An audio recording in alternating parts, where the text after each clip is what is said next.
Hoping you are still enjoying your day. IBC officials led by Wafula Chebukati are in a panic mode. Hii ni kwa sababu ya matukio ambayo yalitokea jana katika uwanja wa JKIA, whereby 3 guys from Venezuela that is, were arrested.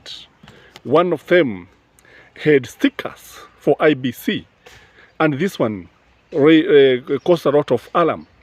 And the airport officials had to call the DCI that swam into action.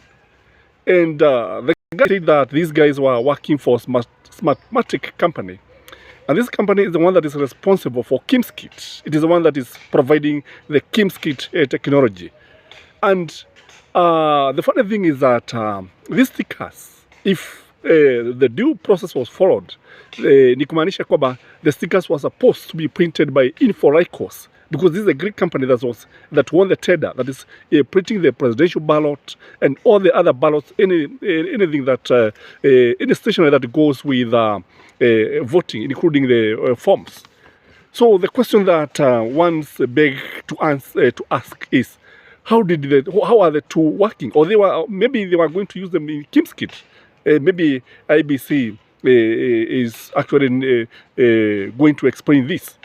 Again, kile ambacho tunaona ni kwamba these guys were not accompanied by IBC officials.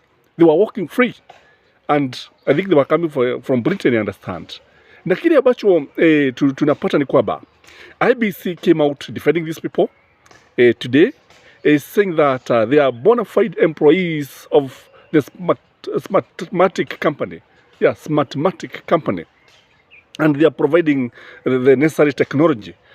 And again, the police have gone ahead and have said that according to the investigation, these guys are bona fide employees of the company, and they are working for IBC.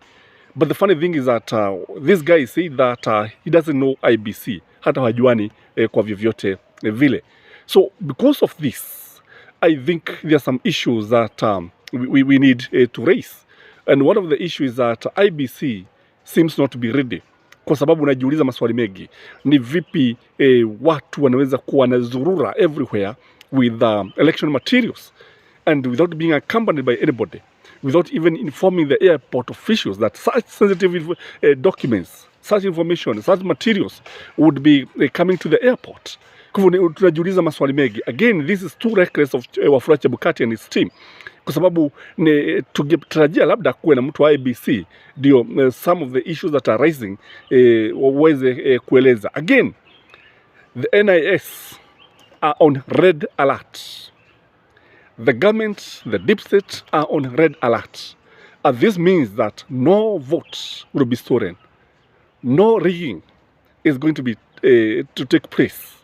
Kwa sababu chochote ambacho kinaendelea tunaona wazi people are concerned with this, wanajua vizuri sana na wanafuatilia kila tukio ambalo linaendelea. So I can assure the voters that I think IBC has no time, has no chance of the monkey business. Whatever they are going to do, it will be thwarted in the morning, kama ulivyoona. Chochote ambacho wanafanya kinafuatiliwa. And ukiangalia utaona kwamba ni wanauoga mwingi sana. They are saying they are being harassed to an extent that Chebukati released a memo and was complaining to the public that the IBC personnel are being harassed. Now, when you listen to the tone of the Nene, it's like he is defending somebody. So the person is defending, we are not sure, but the tone of that letter inaonyesha mtu ambaye anajaribu kumtetea au kumficha mtu fulani. The other issue I want to address is the network coverage. 3G network in 1,200 polling stations. 14 days to the elections, 1,200 polling stations will not be covered by 3G network. That one should be very clear to everybody. In these stations, we will have the total of number of voters, ni kama maybe 400,000, around 400,000. Na kile ambacho kinajitokeza ni kwamba we are only learning that only 13 counties are fully covered by 3G network. So some places like Kirinyaga, you find there are some places without network.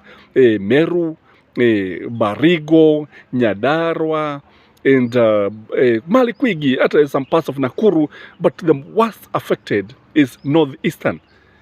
And according to IBC, wanasema kwamba they are going to use the satellite. So the question that would beg to ask, and many people are asking, who is providing the network for this satellite? So that kile ambacho tunajua kwamba the presidential results must be transmitted through the network. Now, wasipofanya hivi, maybe things can go haywire, because if you remember, this is one ground that was used by the Supreme Court to nullify the elections, kwa sababu kulikuwa na more than 4,000 stations that did not have 3G network. So walikuwa natuma the presidential results in a different place, not in the polling station. Kwa hivyo kile ambacho tunafaa kujiuliza ni kwamba pia tunaona wakati ambapo when the IBC was doing the simulation exercise for the presidential results, I think 3 days ago, they did not test in these areas. So why did they not test in these areas? Although they were saying that the success rate for the simulation was, I think, 96%. The fact of the matter is that they never tested in these 1,200 polling stations. So kile ambacho tunaweza kujiuliza, how are they going to conduct these elections? How are they going to transmit the votes? That's the result of the presidential votes, ikiwa they don't have the network. Although they keep on saying about the satellite, how reliable are these? Na tena we need to know, because you remember very well that in 2017, it was alleged that a foreigner had access to the IB servers, and is a person who was interfering with the algorithms. Now, before the results could go to the National Tallying Center, they would go to him and he would tamper with them, and then he would say what he wants, the National Tallying Center. How sure are we that this foreigner is not going to access the IBC servers? So what we are saying is that all indications are showing that Raila Amolo Odinga is winning these elections. Hiyo ni wazi kabisa kama tulivyokuwa tukisema. Lakini kile tunataka kujua, if we want him to have a clear win, somebody may go to court and say this and this. So we don't want anybody to go to court and start complaining that he did not win in a fair and transparent election and in a verifiable election. For IBC owe it to the members of the public, and the members of the public, the voters, are demanding. They're not begging. They're demanding nothing short of free, fair and verifiable elections. Because without this, it will be so hard to convince even the candidates themselves that they have lost. And I want to thank the JK officials and the intelligence guys for moving in very swiftly and to ensure that everything is coming out clearly now, as you are saying. So I don't think there's any cause of alarm. The issue that I would like IBC maybe to address is that of a lack of 3G work network, because the issue of transmission of presidential results is a hot one and it's not very, very clear.